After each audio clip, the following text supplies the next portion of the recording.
Good evening. Tonight is Monday, March 4th, 2024, and we call to order the regular City Council meeting for the City of Gahanna. We'd like to first start by standing for the invocation and Pledge of Allegiance led by Vice President Councilmember Weaver. As we gather, we are grateful for today.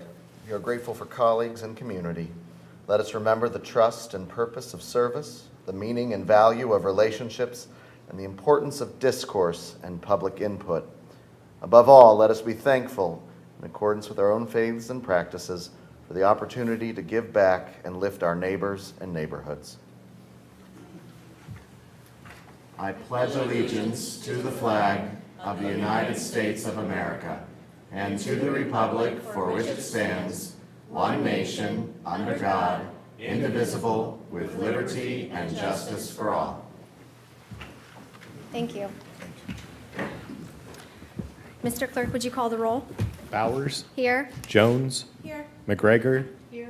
Padova. Here. Renner. Here. Schnetzer. Here. Weaver. Here. All right. Are there any additions or corrections to tonight's agenda? Thank you. We have a number of guests here tonight, and just as a couple of procedural notes, we will first go through some ceremonial presentations of resolutions and proclamations tonight, and then move on to our hearing of visitors. You're welcome to leave at any time during the meeting. Following hearing of visitors, we'll proceed to the public hearing, the first public hearing on the zoning code. Tonight is a bit procedurally heavy, so thank you for your grace if I trip my way through some of this process.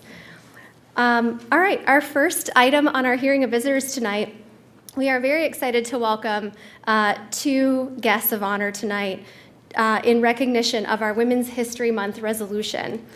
This month's resolution highlights contributions of women in medicine, both in practice but also patients. And so first tonight, if I could just pull up my notes really quick. Our first guest tonight is Dr. Beth Liston. Dr. Liston currently serves in the Ohio House of Representatives. She received her MD and PhD from The Ohio State University.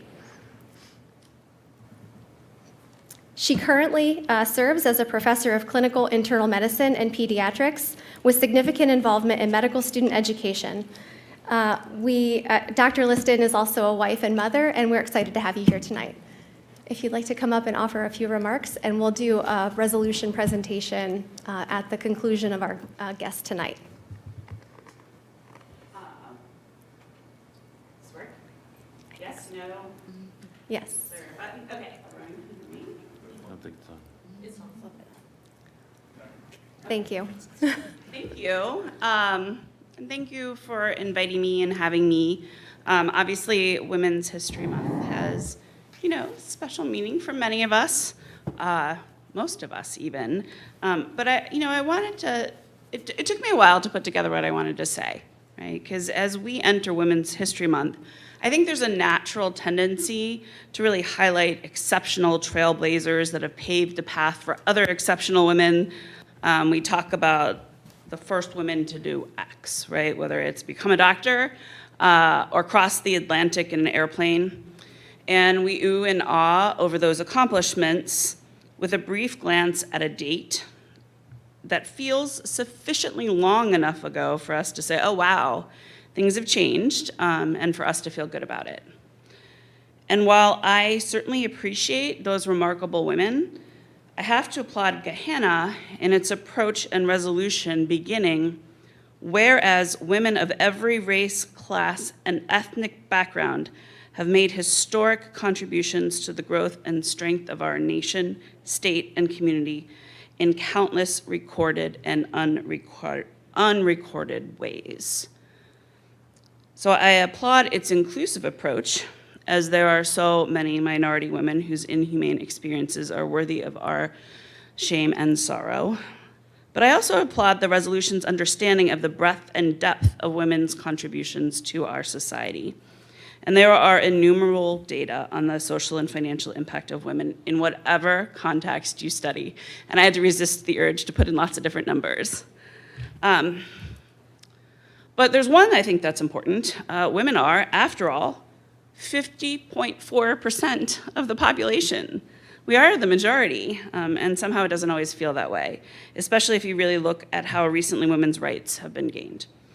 It was during my lifetime that women across the country could open a bank account on our own, right?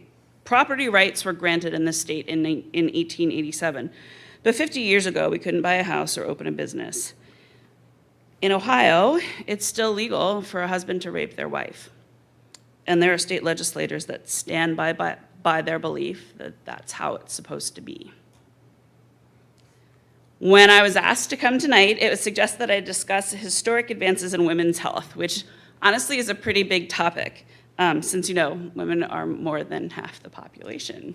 So we could talk about genomics, we could talk about advances in cancer prevention and treatment. But with women's history in mind, I do want to highlight a critical 1993 change to how research was conducted in this country. And that's the NIH Revitalization Act, which created guidelines on the inclusion of women and minority groups in research trials. Before 1993, most of what we knew about medical treatments were based on studies conducted with men only as their subjects. And so, like everything else, there remains significant racial and gender bias against which we must all guard. This critical change improved our understanding of women's health dramatically. That was 1993, so pretty recent in my mind. I suspect, though, when people think of women's health, their mind goes to reproductive health, something voters in Ohio enshrined as a right in our Ohio Constitution just a few months ago. So I think I would be remiss not to mention the remarkable advancements in science which have enabled women to plan their families. In 1965, 5 years after it was FDA approved, the birth control pill became legal across the US, the first female-controlled contraceptive. And over the subsequent decades, further advancement in family planning occurred, including the intrauterine device, or IUD, and complex processes such as in vitro fertilization and advanced fertility technology, allowing women who struggle to conceive to become mothers should they choose. So I think it is worth taking a moment to reflect on a journey that started with women not even having the right to control their own hormones in 1960 and 1965 to where we are now. And with the resolution that Gahanna is introducing that lists the important and critical contributions across all factions of society that women make, to make sure that these contributions are celebrated and that the rights that women have gained are protected. Thank you. Thank you, Dr. Liston.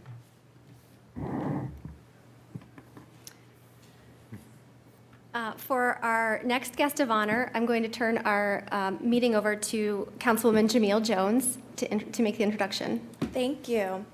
In addition to our resolution honoring Women's History Month, we have also recognized Betsy, Lucy, and Anarcha Day of Recognition, which is a great bridge between Women's History Month and Black History Month.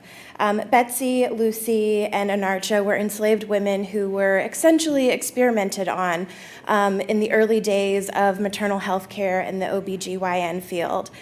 And so we thought it fitting to welcome Jatu Boykai to speak with us today. Jatu is one of few, if not only, Black nurse managers of maternity services in Ohio. She serves at Mount Carmel Grove City. And she is working diligently to diversify the nursing industry by hiring more Black nurses and technicians in an effort to improve our Black maternal health across the country, but specifically here in Ohio. In addition, Jatu also happens to be a Gahanna Lincoln High School alumni, so we thought it fitting for her to join us and an honor to give her remarks, given her expertise, knowledge, and passion in this space. So, Jatu, welcome.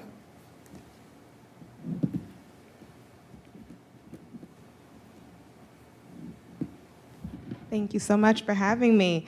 So I didn't actually prepare anything formal, but so pardon me as I ramble, because that's what's about to happen.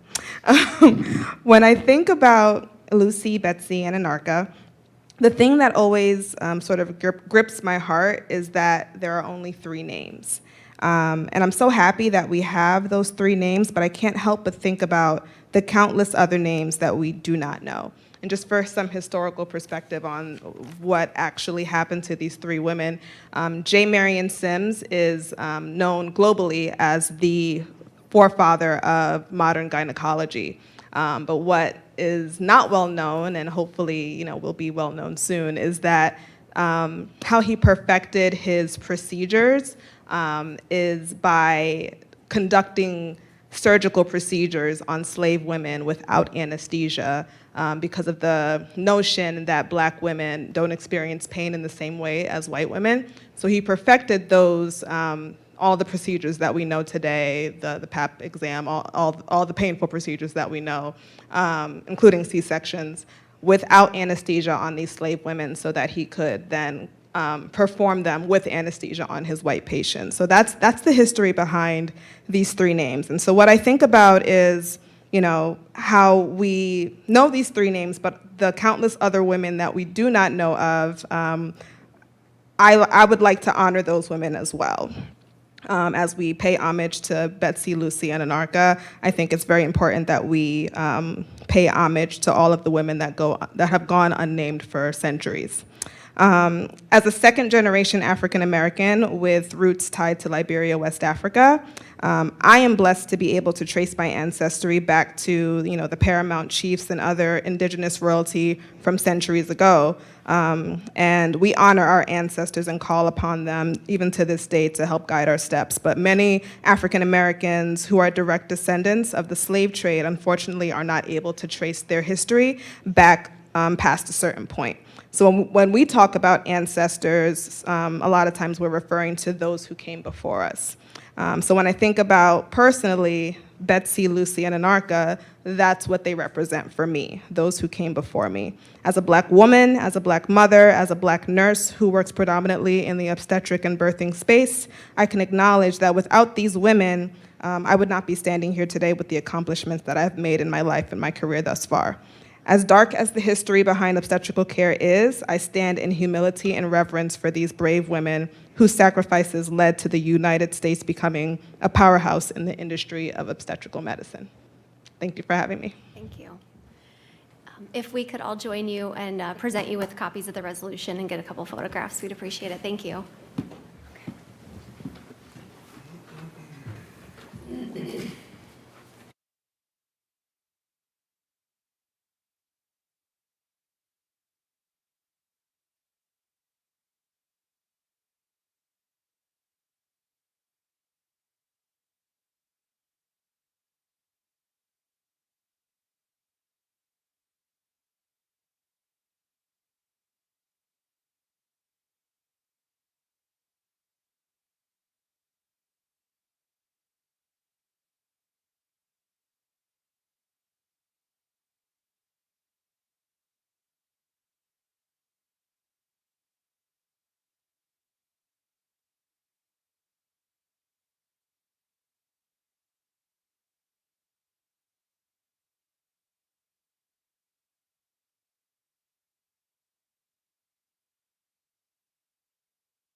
Thank you to Ms. Boykai and to Dr. Liston. We are very grateful for the reminders of women's history, but also the reminders of the progress that we've made and the bright future that we have ahead of us in women's health and maternal care. Thank you so much to you both. We don't normally do this, but since our guests are here, I wanted to poll my colleagues to see if anyone had any comments as to the resolution instead of saving them for council comment. Okay, we'll move on then. Thank you. Next, we have a proclamation presentation by Mayor Jadwin.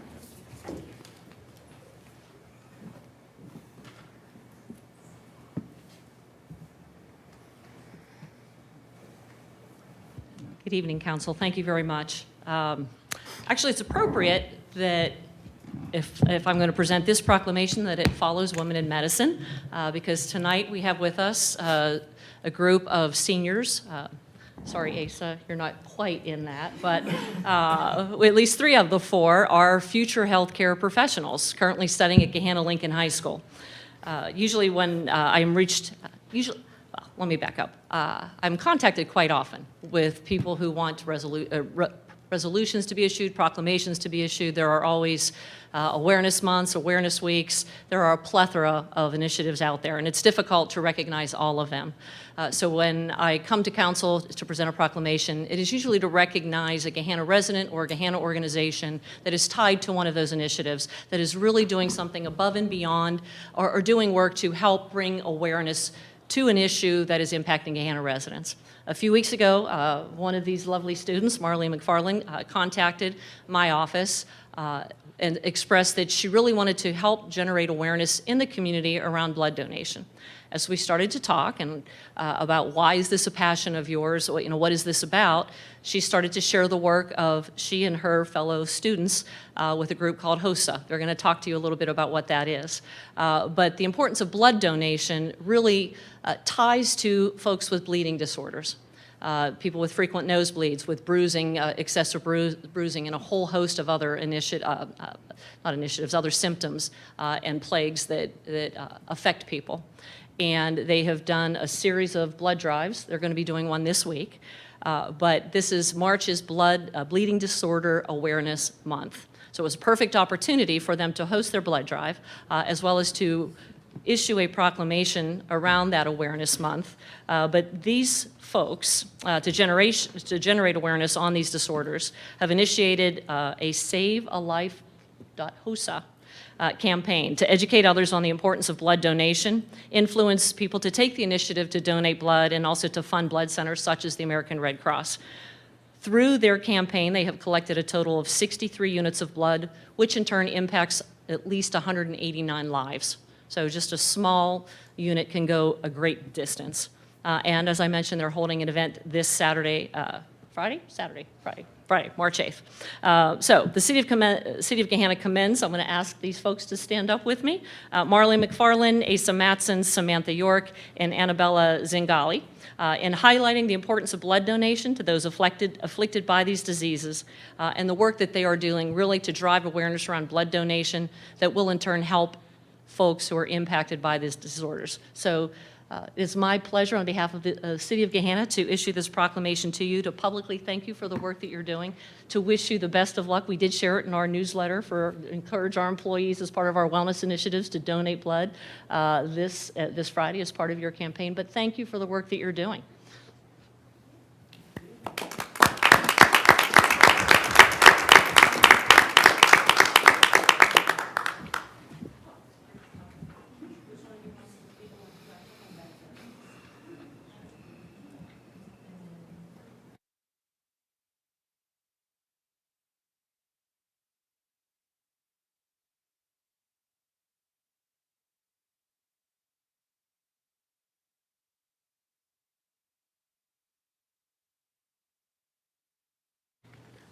Good evening. My name is Marley McFarland. We would first like to thank Mayor Jadwin and the council for recognizing our initiative for such an important issue. We greatly appreciate her generosity and interest in such an important cause. The blood shortage we are seeing today is not just an isolated incident. Millions of people worldwide die every year due to chronic blood shortages, something that we all can stop together.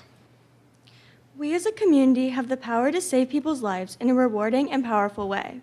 Your blood can save people all around the world. Your impact that just a bit of your time can have is immeasurable. We are all seniors at Gahanna Lincoln High School and never imagined that our campaign could go this far. We have dedicated over 2 years to this cause and are forever grateful for the knowledge and community partnerships that we have gained along the way. March is National Bleeding Disorder Awareness Month. An estimated 3 million people nationwide are affected by these disorders. Bleeding disorders such as hemophilia and sickle cell can lead to painful and chronic symptoms that can last a lifetime. Blood donation can directly help patients with these bleeding disorders, as platelets are commonly donated as a way to help alleviate symptoms and provide a better quality of life for patients. Ultimately, our goal is to educate Gahanna on the importance of blood donation, as well as to encourage people to take action by donating blood. We have provided many opportunities to support our cause, and as Mayor Jadwin mentioned, on March 8th, on Friday, we'll be hosting a blood drive at Peace Lutheran Church from 10 to 3 p.m., which is in partnership with the University Blood Center of Ohio. We are also hosting a 5K to raise money for Versity, which is a local blood center. This is a walk/run event and is taking place on March 24th. More information can be found on our flyer. We also would like to take our time to thank our teacher, Mrs. Lewis. Mrs. Lewis has helped us achieve all of our goals throughout our campaign, and we are so grateful to have her as a teacher. Lastly, we hope that this proclamation leads to further conversations surrounding this very important issue in Gahanna and its surrounding communities. Thank you to Mayor Jadwin, and thank you to the council, and thank you to the wonderful community of Gahanna.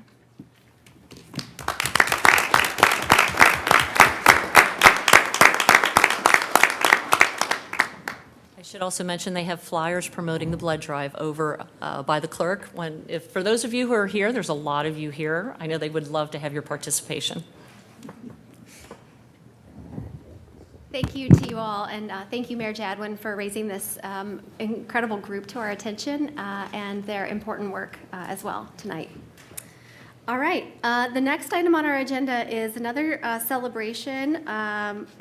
Members of the South Swaco Community Waste Reduction Grant Award Team are here. Yes, good evening, and thank you, members of council and Mayor Jadwin. You know, thanks for the opportunity to being here this evening. That's kind of tough to follow there tonight. So for those here who don't know me, I'm Scott Perry. I'm the Assistant Executive Director at Swaco. Joe Lombardi, our Executive Director, was not able to make it tonight, so he apologizes. I'm here tonight with all of you to express Swaco's appreciation for the city's effort to prioritize sustainability and to help to reduce Central Ohio's reliance on landfilling. The county's landfill is owned by Swaco, continues to receive more than 1 million tons of materials each year, and that number is projected to increase as our region population grows. But thanks to collaboration with many partners, including the city of Gahanna, we're optimistic that even with the population growth, we can tip the scales even more towards reducing waste and reducing recycling so the landfill tonnages stay flat, better yet, begin to decrease. We're helping to provide residents with larger, wheeled at-home recycled carts and convenient locations to drop off food scraps, to delivering important waste diversion education right to the doorsteps. Swaco has been pleased to support the city's efforts for quite a while. Changing behavior is hard, but we believe is important and necessary in our shared endeavors to create more sustainable region for all. That's why I'm eager to support the city again this year and excited to present you with a community waste reduction grant for the amount of $35,000 to improve recycling in the Creekside outdoor refreshment area. Offering recycling containers with clear signage about what's accepted will be a great addition to the already wonderful community gathering space, and one that will serve Gahanna community and our shared environment for many years to come. Swaco's grants are competitively awarded, and we congratulate the city administration and staff on bringing forward a project that was thoughtfully crafted and stood among the peers. So congratulations and thank you. And I'd like to present the mayor.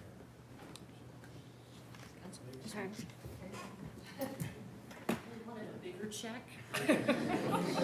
All going down? You can. I don't want to take all the glory. Sure.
Thank you again to SWACO Assistant Executive Director Scott Perry and Director of Communications Hannah Greer-Brown, who joined us tonight to present the check.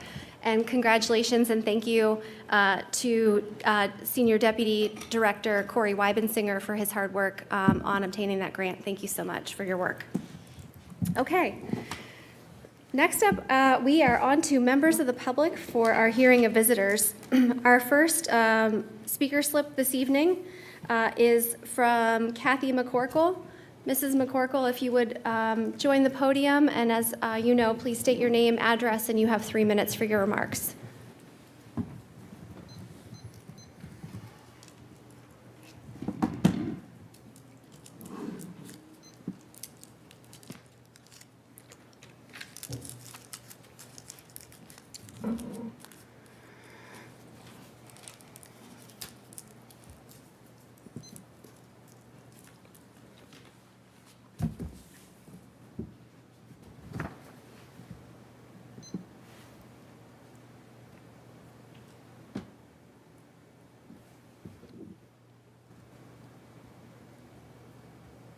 Kathy McCorkle, 677 Piccadilly.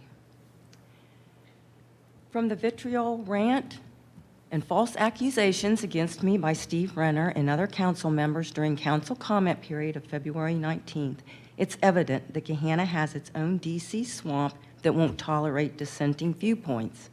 Council member Steve Renner, don't apologize for me to Council member Jamil Jones for my First Amendment remarks to council 2 weeks ago.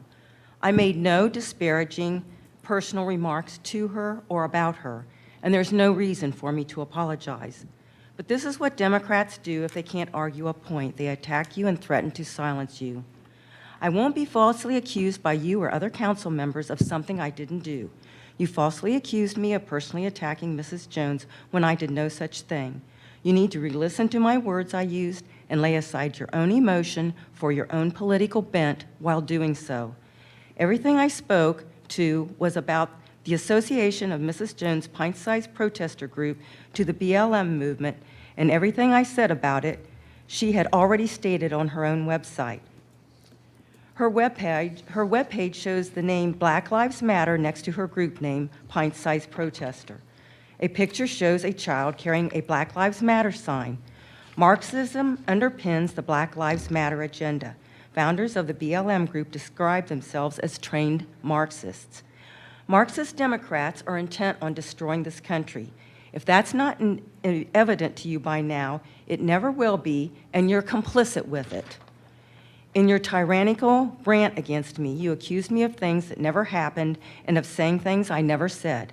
I never attacked your colleague. I never spoke atrocities. I never spoke on respect or values. I never mentioned Jones's oath of office. But I will bring up your oath of office, Mr. Renner, which I have here.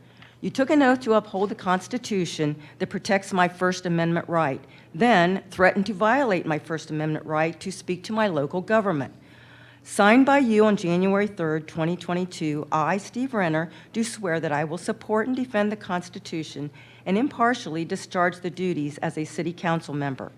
Is it one of your duties, Mr. Renner, to sit in judgment on what residents say in their 3 minutes to council, to decide if it was fair or not, political or not, or if you don't like what was said, to threaten to infringe upon their constitutionally protected free speech that you swore an oath to defend?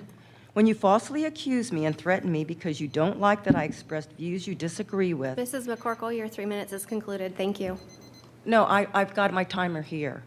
I'm asking to finish what I have to say. You've been at the podium for more than 3 minutes. I ask you to conclude your statement. Well, then I'll be back next week and read the whole thing again.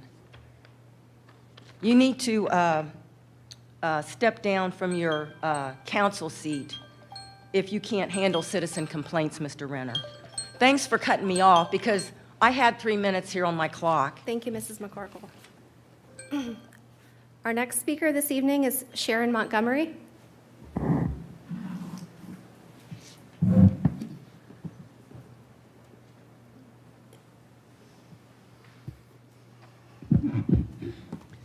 Sharon Montgomery, 572 Bonington Way in Gahanna.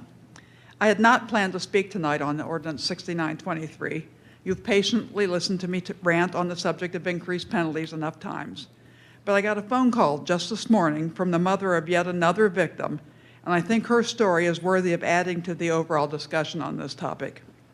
As you meet tonight to vote on adding, or not, increased penalties into our distracted driving law when serious injury or death results, Grove City Council will hear from her tonight.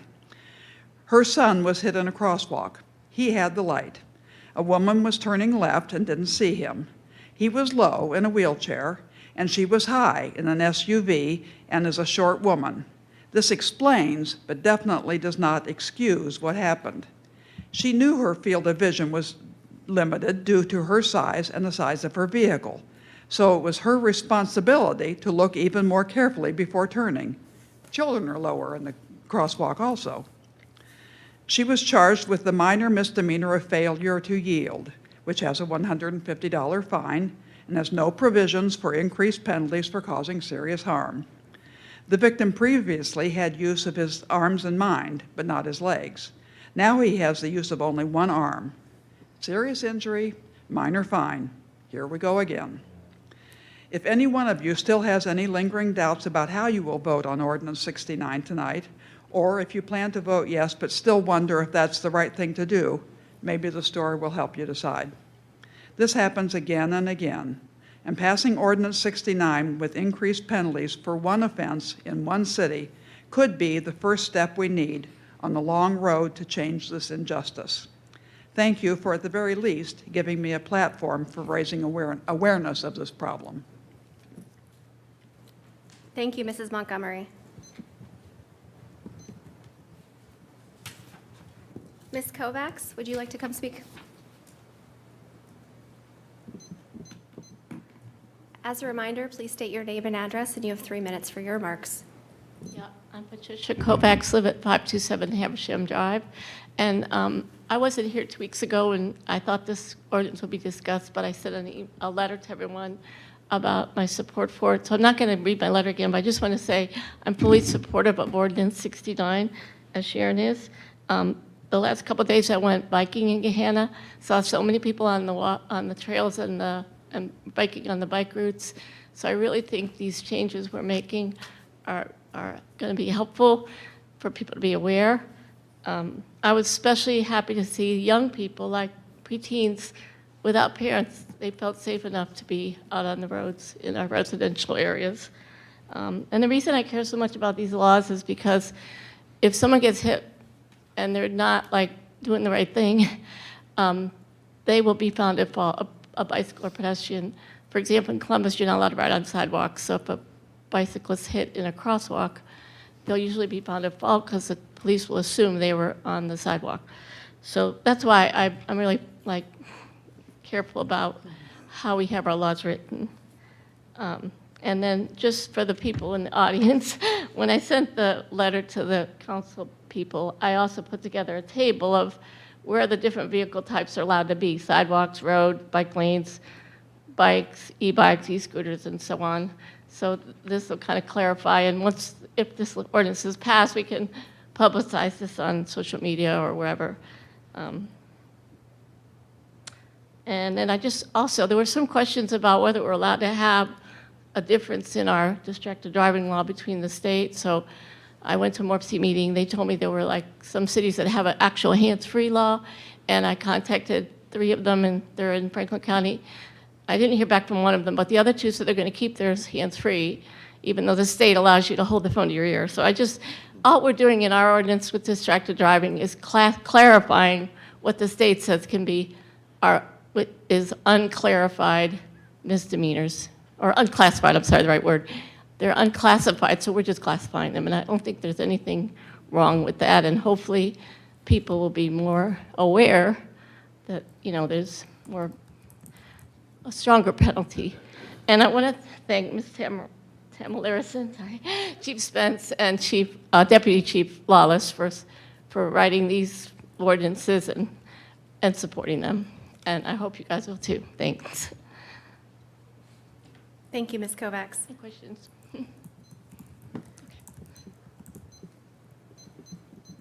All right, our last speaker slip tonight is also on Ordinance 69, and I believe it's Ms. Torives.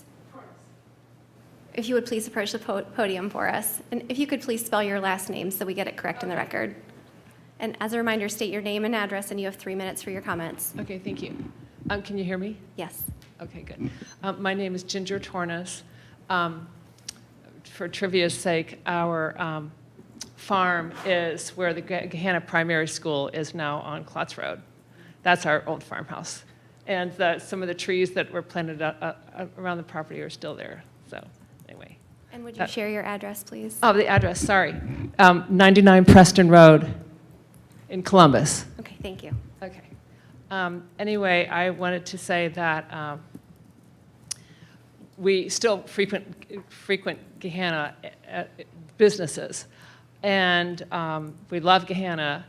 It's it's in our bones. But I do want to say that I am wholly supportive of Ordinance 69 because, unfortunately, not just at Gahanna but Columbus and everywhere has a traffic crash epidemic going on, and everything needs to be done to reduce that and to reduce the carnage.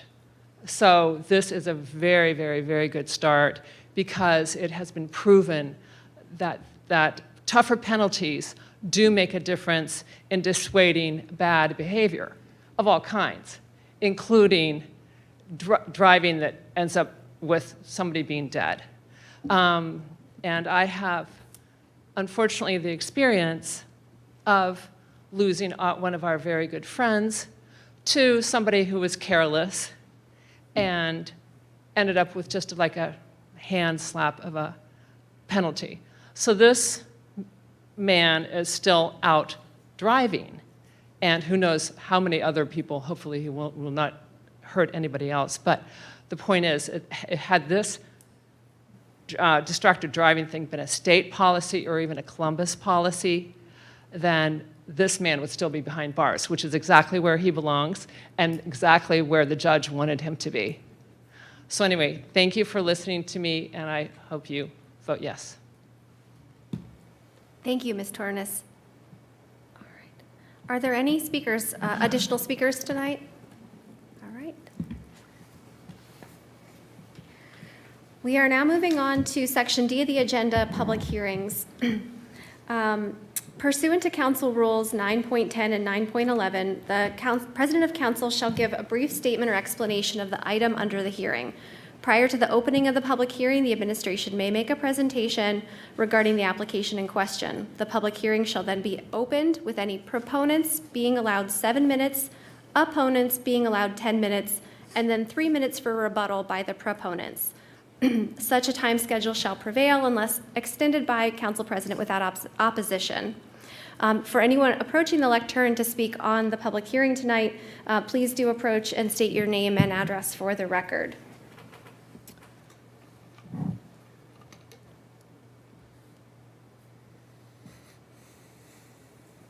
Just bear with me for a moment.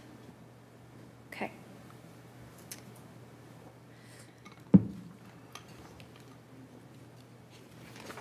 Now, to open, I need to gavel in the opening of the public hearing. Okay. We will. Don't you ask the administration first for comment before you open the public hearing? I was going to open the public hearing first and then ask for comment, but I can do it that way. Well, it says prior to opening, the administration may make a presentation. Okay. We don't have a presentation for this evening, but I'll make this easier for everybody. I have like an introductory statement, I guess. I can do that now before I start the timers on everything. So as to ordinance, again, thank you for your grace on this procedural process tonight. Yes, thank you.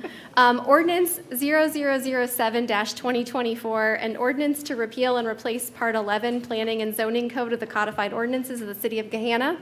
As mentioned, tonight we are holding the first of 2 public hearings on the proposed modernization of the city's zoning code. The code was first developed by the Village of Gahanna in the 1950s. Tonight's introduction of the legislation represents the culmination of several years of diligence by the Department of Planning and the city's consultant, citizen engagement opportunities during community events, workshops with the Planning Commission, including a joint workshop held with Council on October 8th, and robust discussion between the Planning Commission and Council and administration during prior meetings. With that, I will go ahead and open the public hearing. Okay. First, do we have any proponents on ordinance 0007-2024?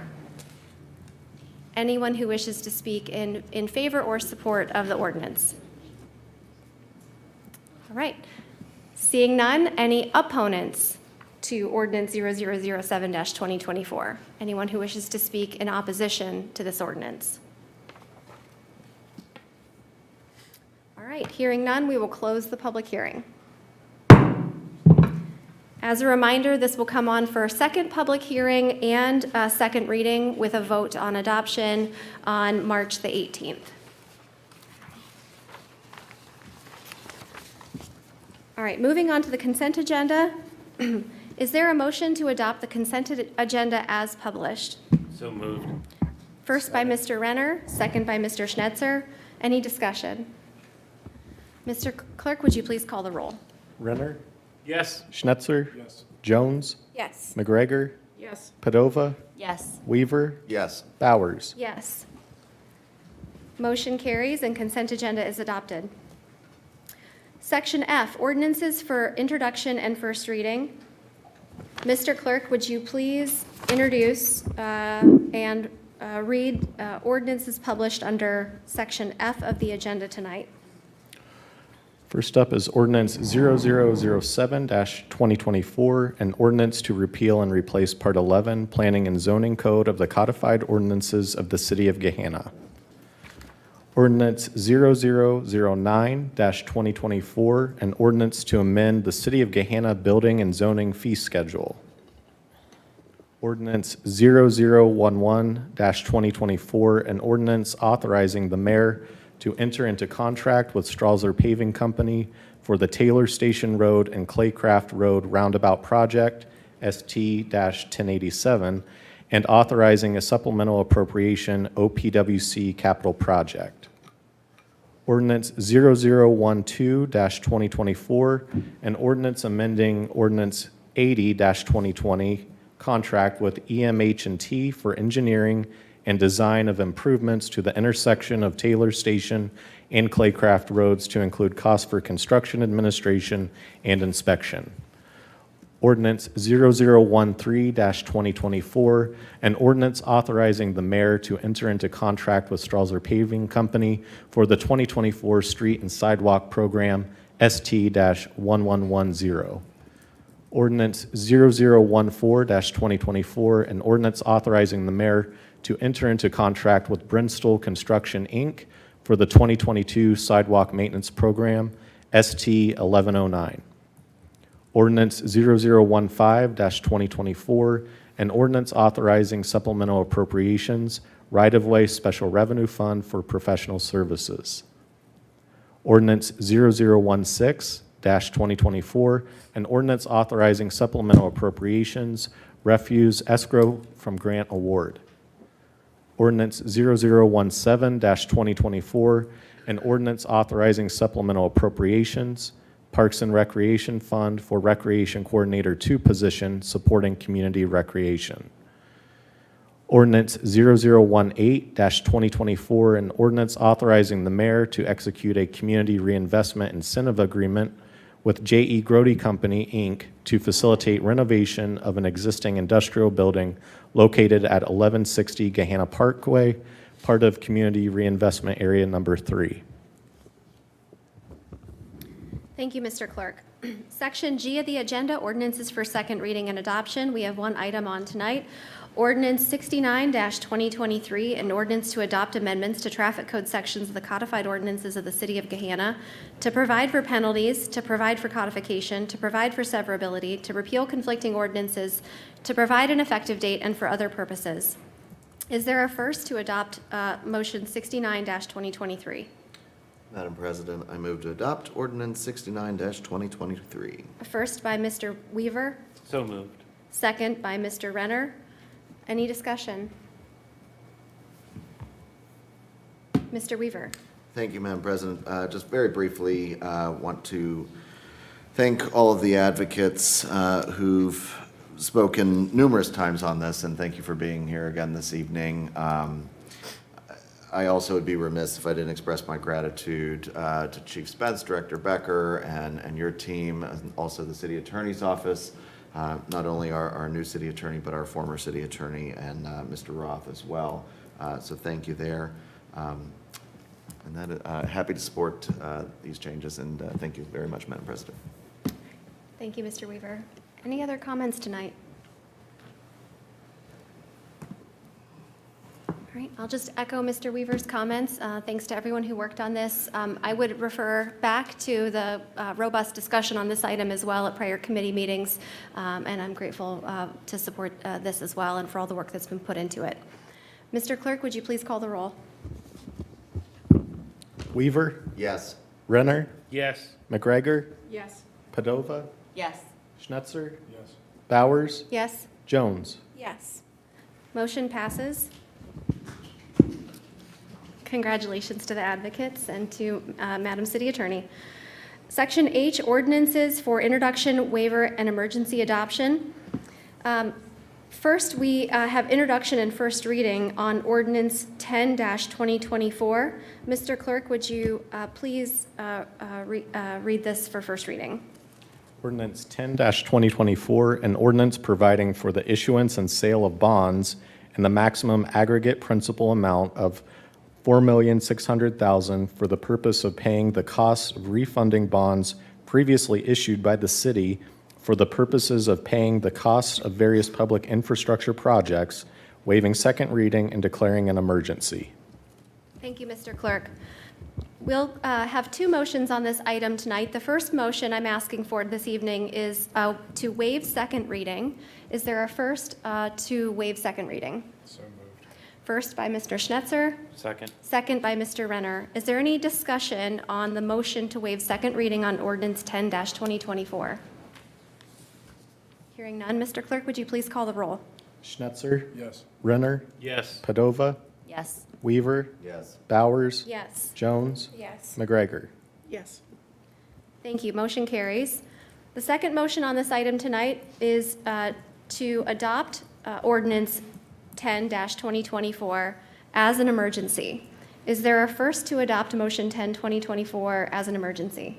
So moved. First by Mr. Renner, second by Mr. Schnetzer. Any discussion? All right. I just wanted to thank our bond counsel and our team from Cooper Elliott and Director Burry for their presentation at Finance Committee last week and for explaining the fiscal responsibility being taken by this action. Mr. Clerk, would you please call the roll? Renner, Yes. Schnetzer, Yes. Padova, Yes. Weaver, Yes. Bowers, Yes. Jones, Yes. McGregor. Yes. All right. Motion carries with emergency.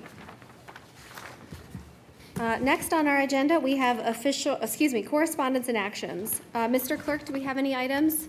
Nothing this evening. Thank you. And my council colleagues, any correspondence and actions tonight? All right, thank you. Moving on to Section J of the agenda, Community Improvement Corporation, Mr. Renner or Mr. Weaver?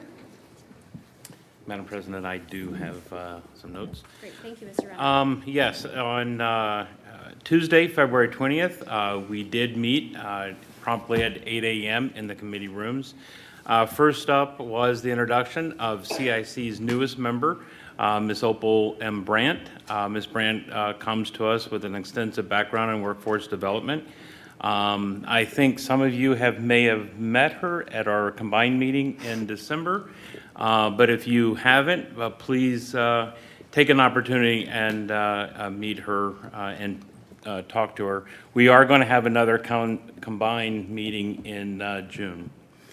Financials have stayed close to the same as last month's reporting. The mayor reminded folks about the Morpsey state of the region and Gahanna's CVB meeting. I'm sorry, had aphasia for a second. The zoning code was reported that it had passed to planning and it was coming to council. Active transportation plan has received a grant from ODOT, and the literacy trail, received funds from ODNR. I'm getting new glasses, they're coming, so forgive me. Also was announced and talked about was the Medal of Honor program that we had the previous council night. CIC entered executive session at 8:20 a.m. under section 121.22 of the Ohio Revised Code, section G, to discuss the sale of property. CIC, we then exited executive session at 8:45 a.m. We did have a visitor from Expedient, Steve Gunther, reported to the CIC of an agreement between Expedient and CIC, where we are under obligations to pass along simply prospective opportunities for them to discuss the sales of internet and cloud business. Apparently, this agreement originated from the previous administration, and that knowledge hadn't passed along to the current administration, CIC actors. Sorry, I'm definitely a character. But we had a very good discussion about that, and what are some of the next steps to make sure that we learn about this agreement and fulfill our obligation. Creekside Chiropractic did give us a 30-day notice that they were moving. Meanwhile, a spa is coming to the former Bag of Nails location, web design company at the former Poorhouse, Speakeasy Bakery on Mill Street, and a bubble tea at Creekside. CIC ended at 9:11 a.m. I will ensure that documents that I have, including the financials, were given to the clerk to be passed along. And that's it. Thank you, Mr. Renner. All right, Mr. Weaver, Mid-Ohio Regional Planning Commission. Thank you very much.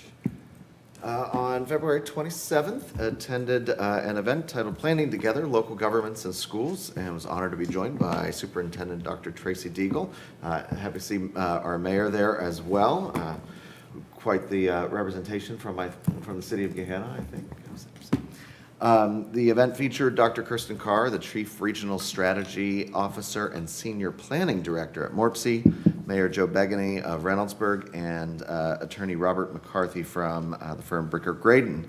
The event really highlighted the importance of collaboration as all communities work to address population growth and the need for diverse housing stock, and also that impact on our public school systems. Mr. McCarthy, in particular, discussed some recent legislative changes from the State House that impacts the role of school districts and the effect that various economic development incentives have on them, ultimately underscoring the importance of ongoing, consistent, and regular dialogue between cities and public school districts.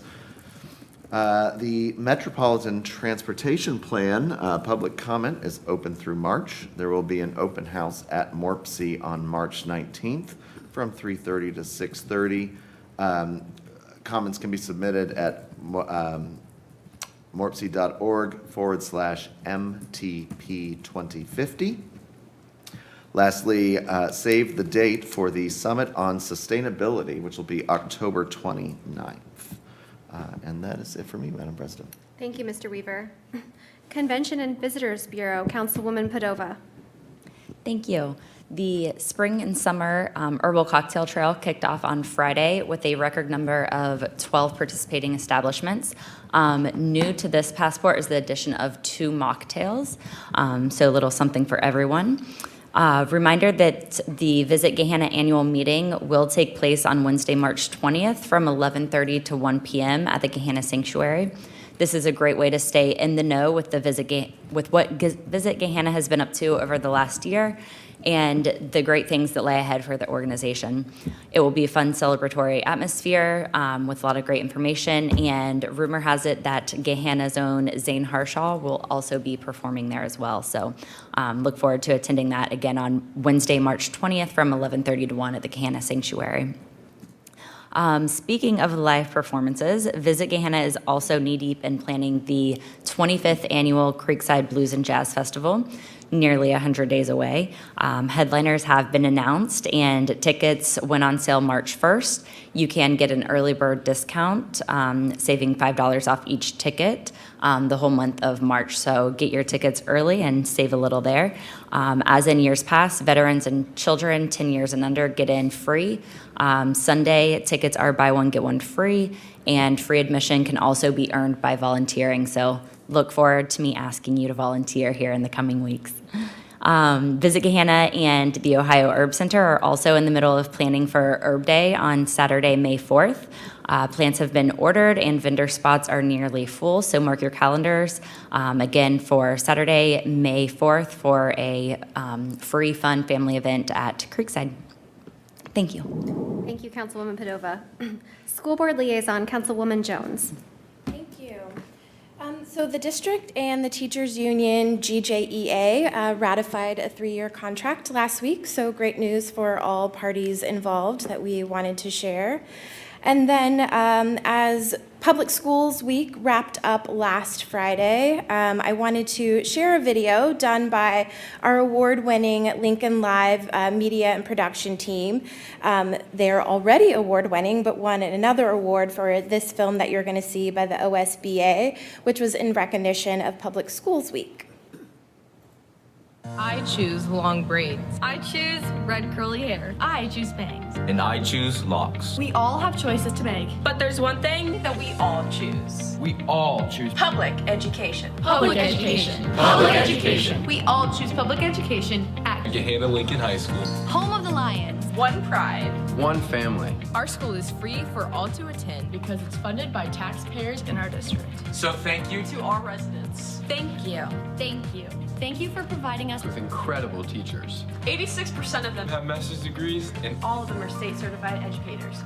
Thank you, taxpayers, for giving us unique experiences. We have a career center right here on campus. we have a beautiful auditorium. A brand new stadium. And a state-of-the-art high school coming in 2025. Thank you. We offer 15 honors courses, 17 AP courses, 27 varsity sports, 6 theater productions a year, 6 bands, 5 choirs, 4 orchestras, a fabrication lab. There are so many clubs activities, and elective courses here at Gahanna Lincoln. and that we can't mention them all. But we will show you right here. And right here. Wait, we even have a beekeeping club? We sure do. There's something here for Everybody. our schools educate every student because public schools don't turn away students. Based on academic performance, or income level, or disability. So nobody is left out. It's free for everybody. That means no tuition. And all of us must meet state academic requirements. Students profit from their public education, not the other way around. Our diversity proudly reflects our community because The city of Gahanna is our school district, and our school district is the city of Gahanna. We choose a public education. Because public education meets the individual needs of our individual students. That's why we choose public education at Gahanna Lincoln High School. Drinking warm water. Oh, thank you. Yeah, thank you for humoring me in sharing that. I just thought it was just a good reflection or a good showcase of the great things that are happening in the district and in celebration of all the amazing things. And I think we also saw that reflected in the students here tonight. And a great way to wrap up Public Schools Week. And I especially just loved the line of, I'm paraphrasing, but our district is the city of Gahanna, and the city of Gahanna is our school district. I love that that reinforces the importance of us all working together for our community, and essentially is a call to action to all of us as well. So thank you for viewing, and great job to Gahanna Lincoln and Lincoln Live team, and happy end of Public Schools Week as well. That's all I have. Thank you, Councilwoman Jones. Turning now to official reports, we'll start with Madam Mayor. Thank you very much, Madam Chair. Thank you for sharing that, Councilwoman. I know a couple of weekends ago, I was at home watching the news on I think it was Saturday or Sunday morning, and all of a sudden there was Mark Lowry, and actually one of the students who was in that video was there with two Gahanna Lincoln High School graduates talking about the 2 Emmys Yes. that Lincoln Live had won yet again. And then you have this group of students who were here this evening. There is no end to the passion, the dedication, the talent that exists in that building right next door and throughout our district. And it is just such a pleasure to see all of them succeed at such high levels. So thank you for sharing that. And many thanks again. I know they actually left, but many thanks to our partners at SWACO for the presentation of that big check that we're going to deposit into our bank account, but specifically for the award of the Community Waste Reduction Grant. Those grants are very competitive. We were one of 6 grants that were awarded, and I know Scott was a little quiet when he was talking, but in case you could not hear him, those funds are going to be used to further enhance our recycling efforts down at the Creekside District. We will be adding 30 recycling containers that will be placed throughout the Creekside Outdoor Refreshment Area, our CORA, and also we will be allowed, that will enable us to purchase a double waste receptacle container that have both recycling and waste, along with messaging and branding that will educate folks who use those on what can be recycled, what goes in the landfill, to help educate and inform on recycling. I think currently, thanks to SWACO's efforts and those of its partners, right now the diversion rate from the landfill is 54%, which is the highest that it's ever been. But that's not high enough, and we need to continue to help that grow. So we look forward to being a part of that. And also, again, would like to thank Mr. Weibensinger, as well as Chelsea Heppert, I know, who gathered a lot of the background information on what kind of recycling containers we would put down there and what would look good. But I know Corey certainly led that project and the grant application. So Corey, thank you very much for your efforts. It certainly reaps benefits for our community. Wanted to share some recent news with regard to some additional employees. In the 2023, end of 2023 for the, actually end of 2022 for the 2023 budget, there we go. Council approved a position for a risk management and safety administrator. So 2023 was the first full year that we had that program. That position is held by Melissa Jackson, and I can tell you that that position also is reaping benefits already for our city. Melissa recently coordinated a training and certification process that gave existing employees an opportunity to obtain their CDL license. Federal Department of Transportation regulations recently changed that put different qualifications around folks for those licenses, which in turn led Melissa to basically create from scratch an entire new training program.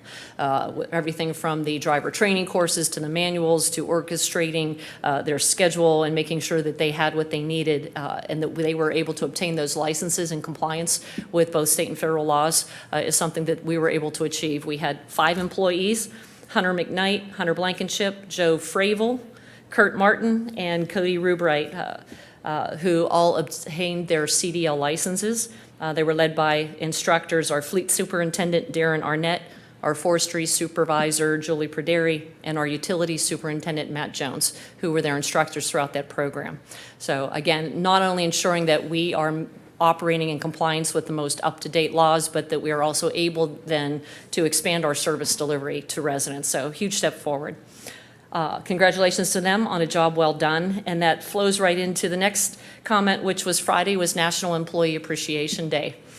There are approximately 190 employees right now who work for the city of Gahanna, both full-time and part-time, who serve our nearly 36,000 residents as well as our businesses. I won't do the math on what that breaks down to in terms of employee per resident, but it's pretty significant. And we're in the midst of hiring a multitude of seasonal workers, folks who will be staffing camps and pools and programs throughout the summer to make sure that folks have a great summer here in the city of Gahanna.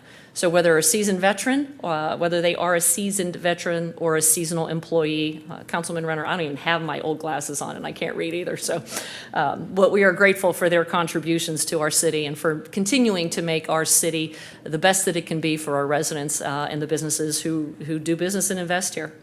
I mentioned, I think at the last comments, next Tuesday and next Thursday, Tuesday, March 12th and Thursday, March 14th, we will be holding open houses for homeowners, property owners that are within the 2024 Streets and Sidewalks program and also within the 2022 Sidewalk Construction Program. So our engineering team will be here in council chambers. They will briefly walk through the construction process, what residents who live along the streets within that area can expect to see, answer any questions. And again, offering 2 different times for that, one during the day. The Tuesday, March 12th, open house will be at noon. The Thursday, March 14th, open house will be at 6 p.m., both here in the chambers.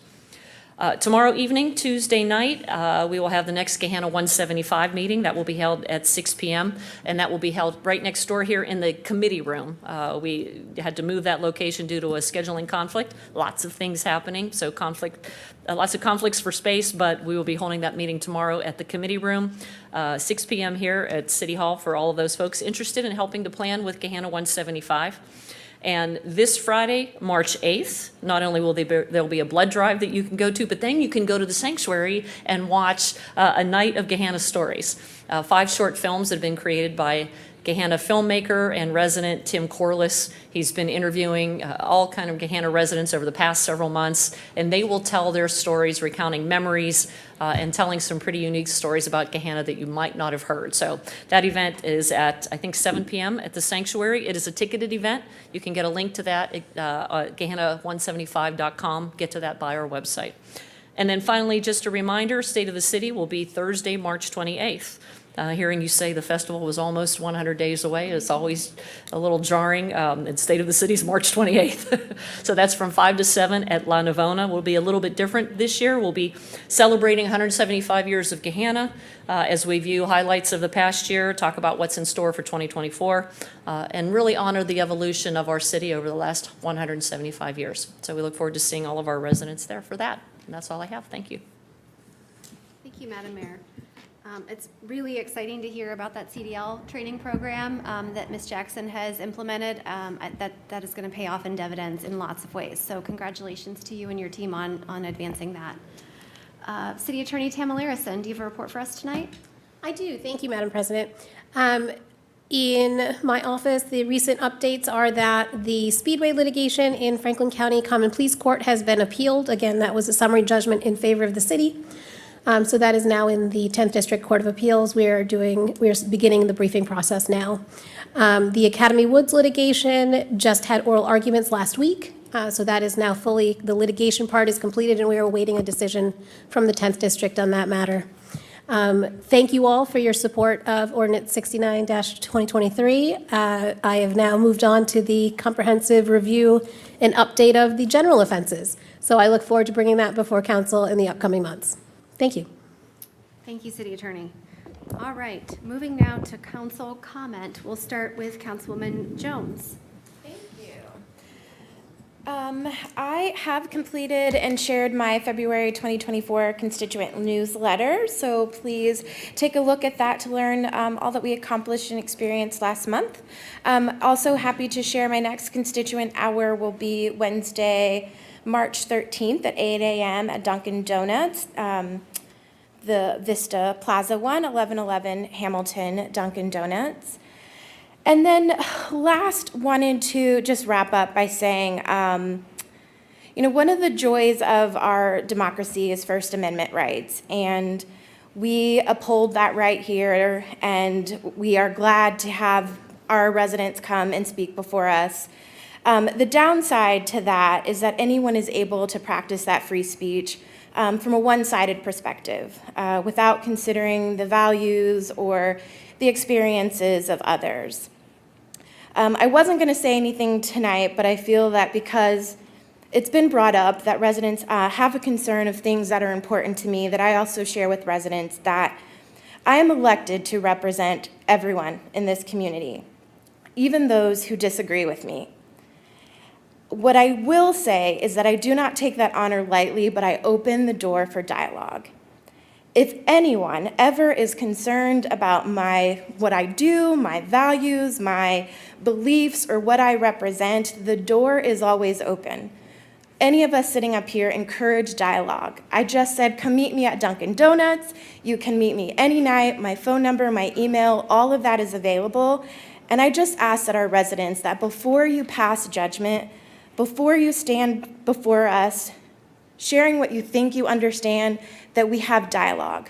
We will get nowhere in this world if we don't have the conversation. And so I just wanted to make sure that everyone is aware that that invitation and the door is open for communication. That's all. Thank you, Ms. Jones. Mrs. McGregor? I just wanted to reiterate the stories that will be at the sanctuary by the Gahanna 175 committee on Friday night. And I think the doors open at 6:30 and the presentations start at 7. I believe that's correct. And you can get tickets at the door if you can't decide till the last minute and don't know if you're going to, you can't commit right away, you can get tickets at the door. So I hope to see a lot of you there. Thank you. Thank you, Mrs. McGregor. Mr. Renner? Councilwoman Jones, thank you. I think that was beautifully said, and my hat's off to you.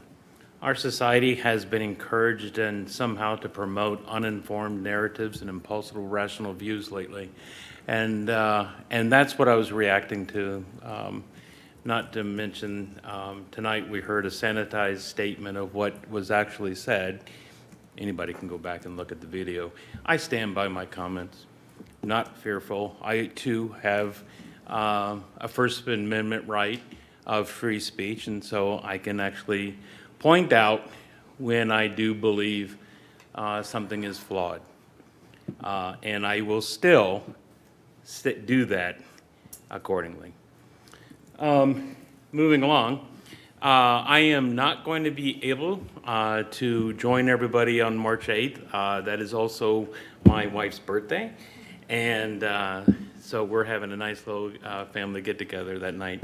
So I'm going to be there. So I'm going to miss you guys. I'm going to miss seeing the stories and Tim's work. And I hope I can actually catch up on that someday. Thank you. Thank you, Mr. Renner. Ms. Padova? Thank you. Thank you, Councilwoman Jones, for your comments this evening and also your work on council. You're doing an excellent job just in the last barely, not even 3 months. You've brought a whole new perspective to council. You've brought in guests that otherwise wouldn't be here, who have provided a lot of knowledge that we would otherwise not have. And so I appreciate everything that you have done, including your position as the school board liaison, which I also fully support. So that's all for me tonight. Thank you. Thank you, Mrs. Padova. Mr. Schnetzer? Nothing to add, Madam President. Thank you. Thank you, Mr. Schnetzer. Mr. Weaver? Thank you, Madam President. I'll be very brief. Just want to add my thanks to everyone who joined us this evening in honor of the resolutions and the mayor's proclamation. As an O-negative, I have O-negative blood, a blood owner, O-negative blood, that's not the right phrase, but someone with O-negative blood, I really enjoy giving blood, and so I thank the students for what they've done. I received my 6-gallon pin last year, so I look forward to participating again in the future, so thank them for that. Lastly, I will just add that I reiterate my comments from last week, so thank you, Madam President. Thank you. Or 2 weeks ago. All right, thank you, Mr. Weaver. All right, let me start this evening by wishing Ramadan Mubarak to all who are celebrating coming up next week. Wishes to a generous holiday over the month following. Thank you to all of our guests and public speakers today, including the students from the HOSA program, and thank you again to Mayor Jadwin for bringing that program to our attention. Thank you to Nurse Manager Datu Boykai, Dr. Beth Liston, SWACO Assistant Executive Director Scott Perry, and Director of Communications Hannah Greer-Brown for your presence here tonight. Thank you, too, to advocates who spoke during the public hearing and other members of the public who have joined us here tonight. We do appreciate your presence and your interest in what is going on in our community. I want to mention a little off script that I was having a kind of a not great day today.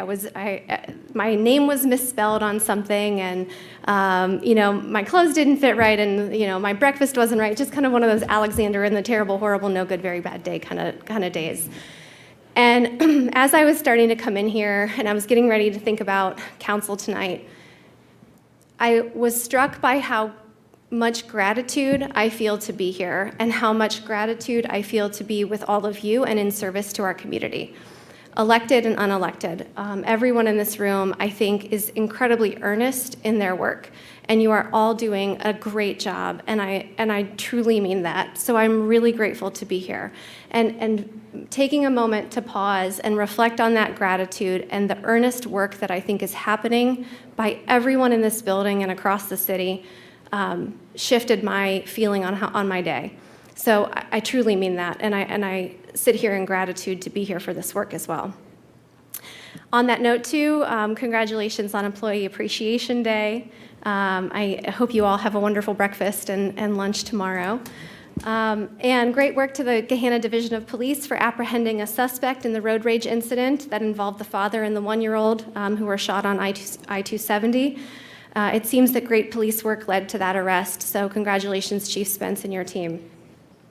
I had a great time at the Visit Gahanna and Chamber of Commerce joint event at the Fable Collection. I saw Director Haymans there last week, along with a number of chamber members, where our resident expert herbalist, Amanda Ferguson, spellbound attendees with her tales of how to use herbs effectively to de-stress and to embrace a sense of calm in our chaotic lives.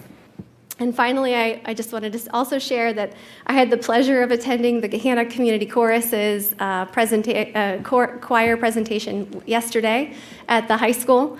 I do need to extend my apologies to Mayor Jadwin. My 7-year-old was acting like a 7-year-old. He was enjoying it. He was fine. But it was a lovely presentation, and again, reflecting on how great it is to be in a community like this where a few hundred residents. I was surprised on a beautiful Sunday afternoon, so many people took time out of their day to share in the joy of music at the high school auditorium. So with that, if there's nothing further, we'll adjourn tonight's meeting. Thank you.